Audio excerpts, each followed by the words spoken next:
Welcome to Grammar Academy, dear student. We are going to discuss about tag question part 2. আমি part 1 আলোচনা করেছিল যে statement যদি affirmative থাকে তেন্তে ট্যাগ কোয়েশ্চন 2 এই ধরনের হবো অক্সিলারি ভার্ব প্লাস নট টু n apostrophe comma T plus subject টু থাকবো স্টেটমেন্টর সাবজেক্ট অর্থাৎ সাবজেক্ট টু সদায় প্রনাউন ফর্ম ব্যবহার করা হবো আর স্টেটমেন্ট যদি নেগেটিভ থাকে তেন্তে কোয়েশ্চন ট্যাগ টু অক্সিলারি ভার্ব প্লাস সাবজেক্ট ব্যবহার করা হবো। এটা আমি যোৱা ক্লাছত আলোচনা কৰিছিলো, মনত ৰাখিবা। যোৱা ক্লাছত আমি কৈছো স্টেটমেন্টটো যদি এফাৰ্মেটিভ থাকে তেন্তে ট্যাগ কোয়েশ্চনটো নেগেটিভ হ'ব আৰু স্টেটমেন্টটো নেগেটিভ থাকিলে ট্যাগ কোয়েশ্চনটো এফাৰ্মেটিভ হ'ব, অৰ্থাৎ উল্টা যাব। এফাৰ্মেটিভ থাকিলে নেগেটিভ, নেগেটিভ থাকিলে এফাৰ্মেটিভ, এই ধৰণৰ পৰিৱৰ্তন হয়। আমি আজি চাম যে স্টেটমেন্টত যদি অক্সিলাৰি ভাৰ্ব নাথাকে তেন্তে সেইবোৰ বাক্যক আমি কেনেকৈ পৰিৱৰ্তন কৰিব পাৰো। এই হিচাপতে তোমালোকক এষাৰ কথা জনাই ৰাখো, আমি এফাৰ্মেটিভ টু নেগেটিভৰ যি ফৰ্মুলা শিকাইছিলো তোমালোকক, আগতে ভিডিও আপলোড কৰা আছে, যদি চোৱা নাই তেন্তে তোমালোকে চাব পাৰা তাত যাই। স্টেটমেন্ট যদি অক্সিলাৰি ভাৰ্ব থাকে, এফাৰ্মেটিভ টু নেগেটিভৰ সূত্ৰ কৈছো দেই, যে বাক্যত যদি অক্সিলাৰি ভাৰ্ব থাকে তেন্তে অক্সিলাৰি ভাৰ্বৰ পিছত নট বহালে নেগেটিভ হয়, কিন্তু যদি নেগেটিভ অক্সিলাৰি ভাৰ্ব নাথাকে তেন্তে আমি কি কৰিব লাগে, আমি চাব লাগিব বাক্যটো কোন টেন্সত আছে আৰু সাবজেক্টটো কোন নম্বৰ কোন পাৰ্সন আছে, সেই অনুসৰি ডো ভাৰ্বৰ সহায় ল'ব পৰা যায়। ঠিক সেই সূত্ৰবোৰেই ট্যাগ কোয়েশ্চনতো প্ৰয়োগ কৰা হ'ব। গতিকে তোমালোকৰ সুবিধা হ'ব যদি ভিডিওটো অৰ্থাৎ এফাৰ্মেটিভ টু নেগেটিভৰ ভিডিওটো যদি তোমালোকে চাইছা তেন্তে আজিৰ ভিডিওটো তোমালোকৰ বুজাত বহুত সহজ হৈ উঠিব বা সুবিধা হৈ যাব। এতিয়া আমি আলোচনা কৰিম স্টেটমেন্টটো। ধৰি লোৱা যে হি, ধৰি উল্লো Hari went to Shillong, Hari went to Shillong, এইখিনি আমি ট্যাগ কৰিব লাগে।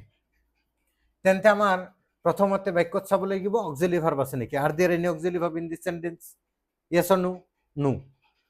Hari went to school, Hari subject, went verb, to school to Shillong object, অর্থাৎ বাক্যত কোনো অক্সিলারি ভার্ব নাই। যদি না থাকে তেন্তে আমি চাব লাগিব সেন্টেন্সটো কোন টেন্সত আছে। বর্তমান কোন টেন্সত আছে? হরি কি সাবজেক্ট, went কি গোর পাস্ট ফর্ম, টু শিলং কি অবজেক্ট, বাক্য কোন টেন্সত আছে? সাবজেক্ট প্লাস ভার্বের past form plus object, past indefinite. বাক্যত যদি পাস্ট ইনডেফিনিট টেন্স থাকে তেন্তে ডো ডিড ডাছৰ ডিড ব্যৱহাৰ কৰা হয়। আগৰ ক্লাছটোত আমি আলোচনা কৰিছিলো।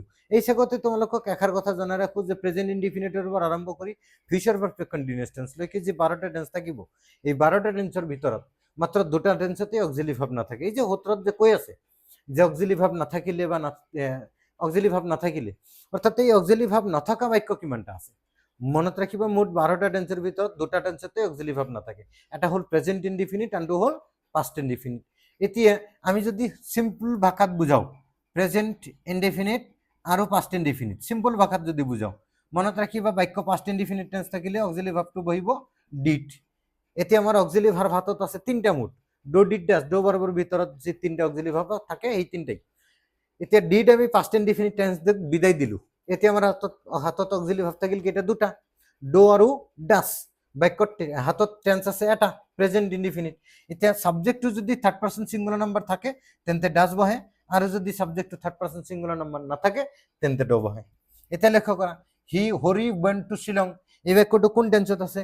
পাস্ট ইনডিফিনিট টেন্সত আছে। যদি পাস্ট ইনডিফিনিট টেন্স থাকে তেন্তে আমাৰ কি বহিব? ডিড বহিব। তেন্তে আমি বাক্যৰ প্ৰথমে ডিড বহাম। তাৰপিছত স্টেটমেন্টটো বৰ্তমান এফাৰ্মেটিভ নে নেগেটিভ?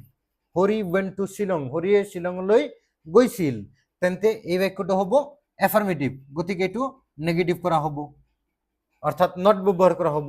এতিয়া হৰি টু কোন নম্বৰ কোন পাৰ্সন? হৰি টু থাৰ্ড পাৰ্সন সিঙ্গুলাৰ নাম্বাৰ। এতিয়া থাৰ্ড পাৰ্সন সিঙ্গুলাৰ নাম্বাৰত প্রনাউন মতে কি কি আছে? হি, সি, ইট, 3টা আছে। গতিকে হৰি টু কোন লিঙ্গ? Masculine gender. হি, সি, ইটৰ 3টাৰ ভিতৰত মেস্কুলিন জেন্ডাৰ কোনটো? হি। গতিকে ইয়াত আহিব হৰিৰ পৰিৱৰ্তে হি। তেন্তে উত্তৰ কি আহিল? Didn't he. Hari went to Shillong didn't he. কথাটো বুজাব পাৰিছো। বা আমি আন এটা উদাহৰণ লৈ লওঁ। ধৰিলো Ramen goes to school, Ramen goes to school, এইটোক যদি আমি ট্যাগ কৰিব লাগে তেন্তে প্ৰথমতে এই বাক্যটো কি এফাৰ্মেটিভ না নেগেটিভ? নেগেটিভ। এফাৰ্মেটিভ আছে তেন্তে নেগেটিভ কৰিম। এতিয়া প্ৰথমে আমি চাব লাগিব বাক্যত কি অক্সিলাৰি ভাৰ্ব আছে। অক্সিলাৰি ভাৰ্ব আছে না? নাই। যদি না থাকে তেন্তে ৰমেন গোজ টু স্কুল, এইটো হ'ল প্ৰেজেন্ট ইনডিফিনিট। কেনেকৈ গম পালো?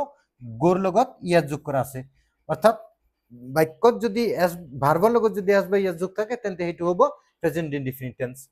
এতিয়া প্ৰেজেন্ট ইনডিফিনিট টেন্স যদি থাকে তেন্তে আমাৰ অক্সিলাৰি ভাৰ্ব কেইটা আছে? ডো আৰু ডাছ। এতিয়া ৰমেনটো কি? Third person singular number. যদি বাক্য প্ৰেজেন্ট ইনডিফিনিট আৰু subject third person singular number থাকে তেন্তে ডাস বহে। এতিয়া আমি ডাস বহালো। স্টেটমেন্টটো বর্তমান এফার্মেটিভ আছে, গতিকে নেগেটিভ করার কারণে নট বহিব, ডাজন্ট। এতিয়া Ramen third person singular number, masculine gender. Third person singular number masculine জেন্ডারের পরিবর্তে আইব হি। কথাটো বুঝাব পাৰিছো?